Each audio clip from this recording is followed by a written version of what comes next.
आउज़ बिल्लाहि मिनश्शैतानिर्रजीम बिस्मिल्लाहिर्रहमानिर्रहीम। शुरू अल्लाह के नाम से जो बड़ा मेहरबान और नहायत रहम वाला है। उम्मीद आप लोग खैरियत से होंगे और इस वीडियो में इंजीनियर फैसल आपसे मुखातिब है। आप देख रहे हैं पाकिस्तान का सबसे बड़ा channel chemical engineering edge tech, जो कि केमिकल इंजीनियर्स और डीए केमिकल के स्टूडेंट्स के लिए तैयार किया गया है। इस चैनल में केमिकल इंजीनियरिंग के मुख्तलिफ सब्जेक्ट्स जिसमें industrial chemical process, industrial stoichiometry, chemical engineering, organic chemistry, mathematics, engineering informatic topics के अलावा इंडस्ट्रियल इंटरव्यूज़ के लिए शॉर्ट क्वेश्चन आंसर के लेक्चर्स भी शामिल हैं।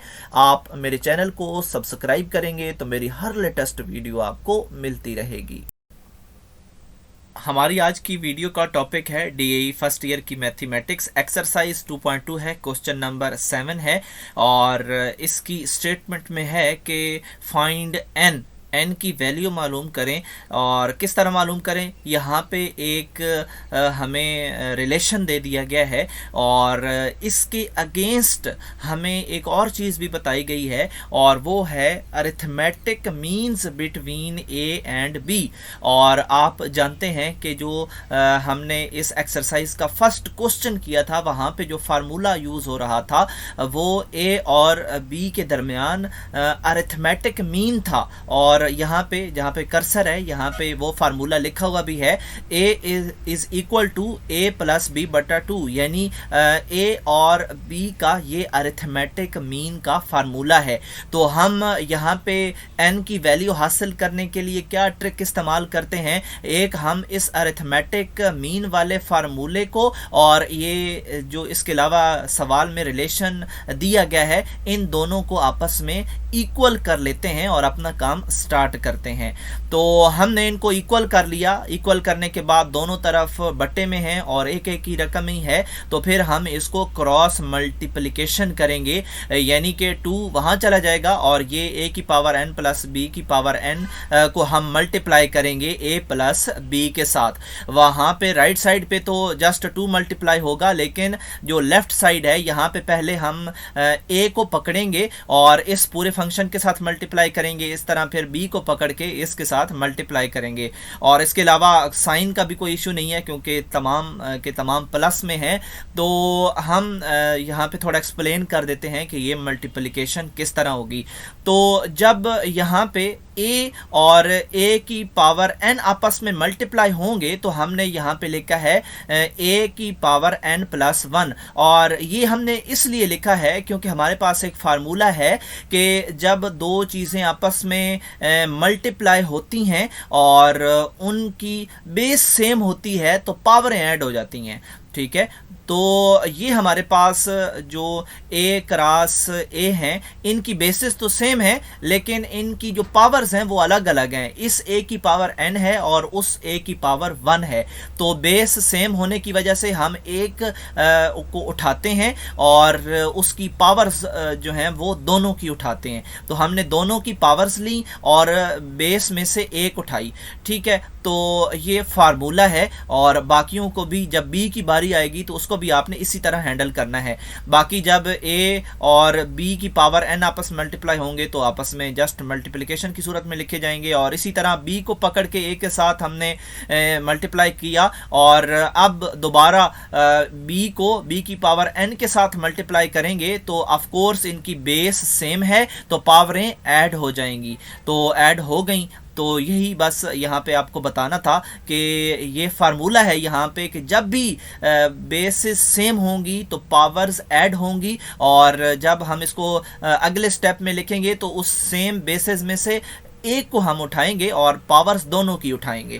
तो यहाँ पे हमने ये लिख दिया। अब हमने जो n प्लस 1 पावर है उनको एक साइड पे कर देते हैं और जो सिर्फ n वाले हैं उनको एक साइड पे कर देते हैं। तो लेफ्ट साइड पे n वाले 2 हैं, इनको हम इधर ही रहने देते हैं और n प्लस 1 वाले a और b को हम ले जाते हैं राइट साइड पे। और जब वहाँ पे जाएंगे तो इनके जो साइंस हैं वो नेगेटिव में चले जाएंगे और अब हम यहाँ पे इनको फिर सिंप्लीफाई करेंगे। अब यहाँ पे ए वाले भी दो हैं और बी वाले भी दो हैं, दोनों के ऊपर पावर्स सेम हैं, तो इनके कोफिशिएंट एक दूसरे से नेगेटिव हो सकते हैं। ए वाले का जो कोफिशिएंट है, एक का 2 है, एक का 1 है, तो यहाँ पे 1 आ जाएगा, यानी एक ए आएगा और उसके ऊपर n+1। इसी तरह 2b में से एक बी गया तो b की पावर n+1 आ गया। तो अब हमने जो है इनको शिफ्ट करना है और अब हमने मैचिंग करनी है ए और ए की और इसी तरह बी और बी की। तो यहाँ पे हमारे पास जो ए की पावर n है, इसके अगेंस्ट हम ए की पावर n+1 को सर्च करके इसके पास ले आएंगे। तो यहाँ पे ए की पावर n है तो वहाँ से ए की पावर n+1 को उठा के ले आए और आते हुए उसका साइन चेंज हो गया। इसी तरह यहाँ पे हमारे पास b की पावर n+1 है तो हम यहाँ पे जो b की पावर n है उसको उठा के ले आएंगे, तो यहाँ पे नेगेटिव ए बी की पावर n हो जाएगा। तो यहाँ पे a और b की पावर्स को हम मैच कर रहे हैं। तो अगले ही स्टेप में हम कॉमन ले लेंगे और आपको पता है कि यहाँ पे जो है a की पावर n कॉमन आ सकता है, तो यहाँ पे b बच गया और जब एक a की पावर n चला गया तो फिर एक a की पावर 1 रह गया, तो यहाँ पे a की पावर 1 आएगा।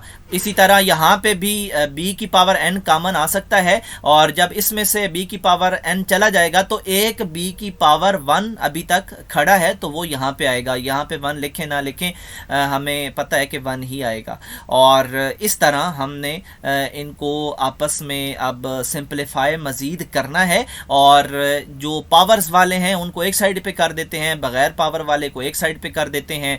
तो हमारे पास a बटा b की पावर होल में n चला जाएगा क्योंकि दोनों की पावर्स सेम हैं और ये एक दूसरे के साथ कैंसल होंगे और 1 आएगा। तो काफ़ी स्टूडेंट्स यहाँ पे 0 लिख देते हैं। 0 नहीं लिखना, जब हमारे पास बटे के ऊपर और नीचे दोनों चीज़ें सेम हो तो हमेशा आंसर 1 ही आता है।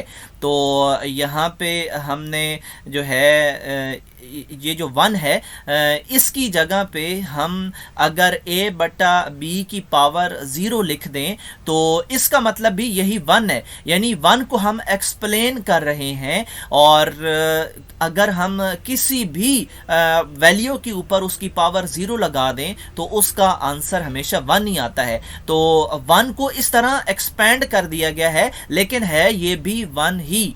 तो यहाँ पे a बटा b की पावर n और a बटा b की पावर अगर हम 0 लगा दें तो उसका मतलब है कि ये 1 है।